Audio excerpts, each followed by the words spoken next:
This movie is a science fiction thriller that explores the dangerous consequences of using technology for evil purposes. The plot revolves around a cabal of Satanists who have access to powerful biotechnology and plan to use it to clone historical figures and offer them as a sacrifice to the devil. While the movie is fictional, it raises important questions about the ethical use of technology and the dangers of unchecked power. Millions of years ago, Lucifer tried to lead a rebellion against God and was punished by being thrown out of heaven. He fell right into hell, and Archangel Michael chained him to a large rock, leaving his own sword as the seal.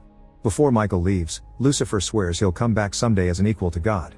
As years pass, Lucifer gathers demons to help him plan his revenge, and his worshippers build a villa around the hole through which he fell while they wait for his return. The year is now 2022, and art historian Laura is studying in Italy. She wants to write a thesis on how the great Italian artists didn't actually believe in the angels and demons they represented in their art, but her professor doesn't approve of the idea because it insults Italy's history. To make matters worse, he offers to discuss the thesis in private at his apartment, forcing Laura to run away from the creep. Moments later, Laura meets with Father Marconi, who gives her a special pass that will give her access to all the exhibitions in his cathedral, including the new display of the Shroud of Turin. This shroud contains Jesus' blood from his crucifixion. The priest gives Laura a full tour of the place, and after seeing the shroud, Marconi shows her their latest arrival, a beautiful statue of Michael defeating Lucifer. The duo discusses the concept of evil for a while, then Marconi leaves Laura so she can work on sketching the statue for her thesis. While she draws, Laura thinks she can hear someone saying her name, but there's nobody around and she blames it on her imagination. A few hours later, the exhibition is about to close. A raven is flying around the building and lands by the entrance as it transforms into Liz to join the last group of visitors. Instead of following the guide though, she takes an off-limits door, which is noticed by a guard on the security cameras. Liz takes the corridor with the statues and watches Laura draw from a distance, only stopping when she suddenly notices Lucifer's head on the statue moving. Laura begins getting worried again and checks her surroundings, only to be startled by a raven at the window. While Laura is distracted by the bird, Liz steals Michael's sword from the statue and leaves. At that moment a guard finds Laura thinking she's the hooded person that got separated from the group, but Laura proves she's got access to this area. The guard leaves thinking it was a misunderstanding after reminding Laura they're closing. Laura gathers her things and notices Michael's hand, but she can't tell the difference. Next she approaches the front door, but since it's already locked, she goes looking for a different exit. When she gets back to the corridor, she's shocked to see Liz killing the guard with the sword and taking his head.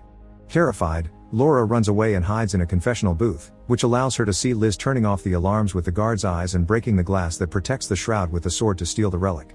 Marconi hears the noise and comes to stop her, but Liz just stabs him. Then Liz's henchmen arrive to help protect the shroud, but on their way out, Liz sees Laura in the booth and orders her men to take her. After the group leaves the room, Marconi uses his last breath to pray and asks Michael to use his body in order to stop Lucifer. Michael immediately descends from heaven and takes over the priest's body to run after Liz's group, who are leaving in their car. His angel powers allow him to run quite fast, but the human flesh can't withstand such power and Michael has to stop to avoid destroying the body. Meanwhile, a group of rich people watches how a prodigy child plays the violin with admirable skill. After the performance, Dr. Laurent explains this kid is a clone of Antonio Vivaldi, which is one more famous name in a long list of clones that his company has been making by taking DNA from their graves. The babies are then auctioned to rich parents, and today's offer is a Michelangelo clone. During the auction, Liz shows up to let Laurent know they have the shroud. Moments later, the group makes it to Lucifer Villa. Laurent is excited to see the shroud because now he can finally clone Jesus, while Laura is chained inside a glass cell with Brenda and two other women. One of them won't stop crying and yelling, but Laura uses some soft words to help her calm down. Laura also thinks they should work together, but before they can plan anything, a bunch of nurses enters the cell to take her vitals. In the meantime, Michael returns to the cathedral and finds other priests reviewing the security tapes. The men are shocked to see Marconi alive, but Michael doesn't give an explanation and asks about the protectors of the shroud. The priests explain Cardinal Vincini had been in charge of the protection, but he became unstable and started to talk about demonic beasts and secret cults, which everyone blamed on dementia. Michael can't believe priests don't believe in what the Bible itself says and demands to know where Vincini is, learning he's now a hermit living alone in an asylum. Then Michael takes the security footage, asks about Laura by showing them her pass, and makes the priests promise they won't tell anyone that they saw him. Afterward, Michael borrows a jacket and leaves in Marconi's car, taking some medicine he finds in the glove box to deal with the pain caused by his powers. All the while, a raven follows him without him noticing. While the villa scientists work hard on getting Jesus' DNA from the shroud, Michael makes it to the asylum and meets Vincini, who is armed and afraid. However, as soon as Vincini touches Michael, he can tell he isn't just a priest and immediately believes him when he says he's an angel. Vincini knows about Liz and shows Michael the villa they built around the hole to hell while explaining this asylum was built as a lookout. The scriptures talk about Lucifer returning someday, and for that he needs two ancient beasts who are of both worlds. One is the woman, obviously referring to Liz, and the other is the beast of the ground. For years, Lucifer's followers brought him kids for him to possess, but those human bodies weren't strong enough to contain him. That's why they stole the shroud. They're planning to clone Jesus because he's the only one with a body strong enough for Lucifer to take over. Michael is disgusted by what he hears and promises to stop them, so Vincent drives Michael to the foot of the villa mountain. Michael's presence in the area makes his sword react, and now Lucifer can pull at the chain to finally free himself from the seal. In the villa, the women are trying to find a way to break their chains while chatting about their personal lives, which reveals Laura has lost her husband and her child. Laurent runs some tests and discovers Laura's 100% compatible, so Liz orders him to hurry up the process. Next, the nurses return to the cell to take the girls, but the women use their chains to try to defend themselves. Unfortunately, more nurses arrive and quickly overpower them to then take Brenda and Laura to the surgery room. There, the doctors implant eggs fertilized with Jesus' DNA in the girl's uteri, and Liz shows up to introduce herself as an angel of the Lord. She tells Laura that she knows she's the one because she saw her sketches of Lucifer back in the cathedral and they were very inspiring. Meanwhile, Vincent leaves Michael at the entrance of a secret cave that will take him to the villa.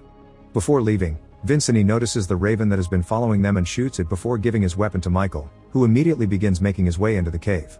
Moments later, Laura and Brenda are dressed as brides and brought to a gathering of the Lucifer worshippers, where they're chained to a pillar. Then the beast of the ground comes to pick up the girls and puts them inside a huge bird cage that is lowered inside the well that protects the hole to hell. Suddenly a bunch of demons appear around the cage and hold the women down while Lucifer transforms his body into only its essence so he can enter Brenda through her mouth. For a few seconds Brenda struggles against the devil, but in the end she can't stand it and dies. Then Lucifer leaves her body and enters Laura's instead, who manages to survive the possession without trouble. Afterward, Laura walks outside in a daze and Liz presents her as the chosen one before taking her to a new glass cell with a bed and a vital sign monitor. When Laura asks what's inside her, Liz says it's a better Jesus. Back to Michael, he finally finds a door in the cave tunnel and shoots it open to enter the villa. The guards immediately notice him, and when Michael fails to use his weapon, he gets shot in the shoulder. He responds by knocking out the guards with a few hits, then he steals a uniform and a pass to go unnoticed. Michael gains access to the lab and retrieves the shroud before looking at the security cameras to get Laura's location. At that moment Laurent enters the lab, but Michael immediately pushes him against the table and demands answers. Laurent's only response is that he works for a new beginning. Michael decides to open the gas canisters and light a flare to blow up the whole lab, putting fire between him and the incoming guards. The fire alarm begins ringing in the whole building and Laura asks the nurse to let her go, but the guy won't let her leave the cell. Suddenly Michael arrives and after he knocks out the nurse, Laura hugs him thinking Marconi is alive after all. However, Michael gets distracted because Lucifer begins to speak to him telepathically, teasing him about his freedom. Michael doesn't understand how his seal was broken and gets furious, making think Laura that he's part of the enemy. Scared, Laura runs away, but Michael quickly goes after her and drags her into a room before she can be found by the guards. Laura responds by stealing his gun and pointing it at him, but Michael convinces her he's on her side while he takes care of the bullet wound. Then Laura explains what they did to her, so Michael decides to drag her away with him to protect her. Liz sees them leave and sends her henchmen after them, but she kills one of the guards when he almost shoots Laura because she must come to no harm. Michael and Laura try to escape through the cave tunnel, but the baby is growing too fast and Laura begins to feel unwell. Their slowness gives time for the beast to catch up to them and it begins fighting Michael, who at first offers good combat but soon his human body begins failing again and the beast defeats him. Liz arrives with the henchmen and recaptures Laura, who threatens with hurting the baby if they hurt the priest. However, Liz reminds her the priest is already dead and she just needs to kill the angel too. While Laura is taken back to the cell and tied to the bed, Michael is chained in the room with the well. He uses his powers to destroy the chains and he frees himself, but this leaves him extremely weak. After dragging his body through the ground, he reaches the well and opens it to jump into it right before the beast can catch him. As soon as he lands in hell, Michael is attacked by a demon that he quickly pushes away. He checks the rock and is shocked to see his sword isn't there.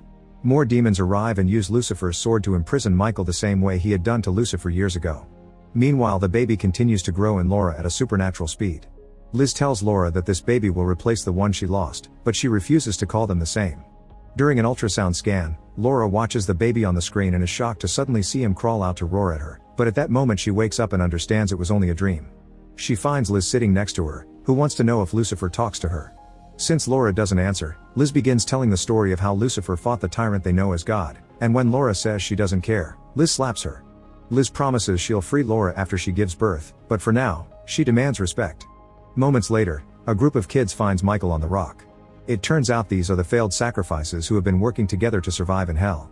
Michael promises he can take them home if they manage to find a sword, but the kids aren't sure if they can trust angels since Lucifer had been one too. Unfortunately, the demons interrupt the chat and the kids run away, but a few of them get captured and Michael can only watch with frustration. Back in the cell, Lucifer's essence temporarily leaves Laura's uterus and enters her mind through her ear to make her an offer she can't refuse. If Laura accepts him into her life, Lucifer will help kill the guy that murdered her family and also Liz, who Laura hates. Accepting the deal, Laura lies down on the bed and accepts Lucifer to take over the baby as she dreams of holding the child and bonding with him. Liz watches all this and begins worrying about Laura becoming too strong. Later, while a nurse runs some tests, Laura uses her new powers to put out the light and kill the nurse. Then she leaves the room and bumps into another nurse, whom she immediately begins beating up and kicking until he dies. Suddenly Laura snaps out of Lucifer's dark hold and is terrified by what she just did, deciding she must kill the baby before it gets worse. This makes Lucifer ask her not to do it while calling her mother. Laura ignores Lucifer's voice and runs into a janitorial closet as guards begin chasing her. After locking the door, Laura grabs a bottle of chlorine and struggles against Lucifer's control to drink it. As Laura pukes and begins wiggling in pain, Liz kicks down the door and yells at Laura for what she did to the baby. When she's about to leave to find a doctor, Laura suddenly uses her powers to close the door and push Liz to the ground to puke on her face. It turns out Lucifer is controlling her body now, and this is him punishing Liz for her mistakes. Liz wishes she could have been the one to carry the baby, but Lucifer ignores her pleas to give her new orders. After the birth, nobody can know what happened here, so everyone must die. He's also worried about the fact Laura and the baby are bonding, meaning she must be killed after the birth too. Then Laurent arrives and Lucifer hits him as he demands to be saved from the chlorine. Moments later, Laura's body is put inside a healing pod. Lucifer's essence temporarily leaves her body and takes over a demon in hell to talk to Michael to make fun of his failure, which is seen by the kids from the shadows as proof Michael is a good guy. After Lucifer leaves, Michael finally understands why God is allowing this to happen, and the kids come to his rescue. They aren't strong enough to remove the demon's sword from the chains, so they go looking for Michael's own sword. They find it among some rubble, but before they can give it to Michael, a bunch of demons arrive and offer freedom to the kids too. For a moment the kids hesitate, but then they remember what they heard and they give the sword to Michael, who momentarily gains his old form and kills the demons. After promising the kids he'll come back for them soon, Michael returns to Earth in Marconi's body and retrieves the shroud before going back to the main building. He knocks down a guard and steals a weapon before going to check on Laura, only for Lucifer's voice to answer her. Desperate to help, Michael begins pushing the pod to take it into another room, which is seen by a nurse. After locking the door, Michael opens the pod and tries to explain the baby isn't what Laura thinks, but Lucifer pushes him away with a mighty roar. Then Lucifer guides Laura's body to stand above Michael and announces her water has broken before releasing the liquid on the angel, burning his body. Michael tries to run away, but Lucifer grabs him and holds him on Laura's lap as he asks to be worshipped. When Michael refuses, Lucifer stabs his neck with Laura's fingers, but Michael won't give up and shares the conclusion he reached. God is allowing this because if Lucifer enters Jesus' holy body, Jesus will keep him under his control and sealed forever.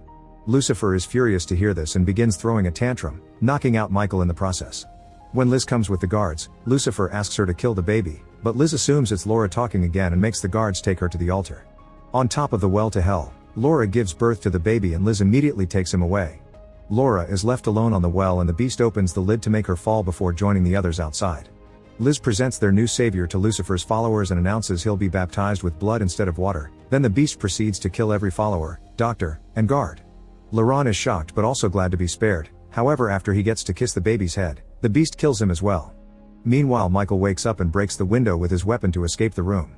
He enters the well room and finds Laura hanging on the edge, so he helps her up before they go after their enemy together. Liz is about to leave with the baby in a car, but Laura jumps on her and hits her before reaching for the child. Liz asks for no harm for Lucifer, and Michael explains that the baby isn't Lucifer. The devil didn't choose Laura, God did, and she gave birth to what will become Lucifer's eternal prison. Laura gets in the car and leaves to find Vincent while Michael stays to fight because the gates to hell are now open, meaning the demons will try to escape.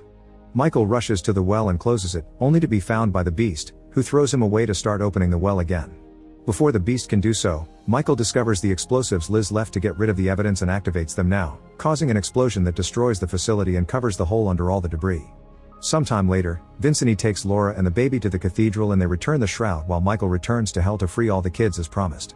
Years pass, and Laura lives with Vincent in the asylum to protect the child, who has grown well and healthy. One day, Liz sneaks into the forest to watch the family and tries to call for Lucifer, but when the devil tries to escape, the child simply absorbs him back into his body to keep him sealed. The central moral lesson that can be taken from Devil's Conspiracy is the importance of using technology responsibly and ethically. The cabal of Satanists in the movie are motivated by greed and the desire for power, leading them to misuse their technological advancements for evil purposes. This highlights the need for vigilance against those who seek to use power for their own selfish ends. Furthermore, the consequences of this misuse of power threaten to disrupt the balance of nature and the order of the world. This could serve as a warning about the dangers of unchecked technological advancements and the importance of considering the potential consequences before pursuing scientific breakthroughs.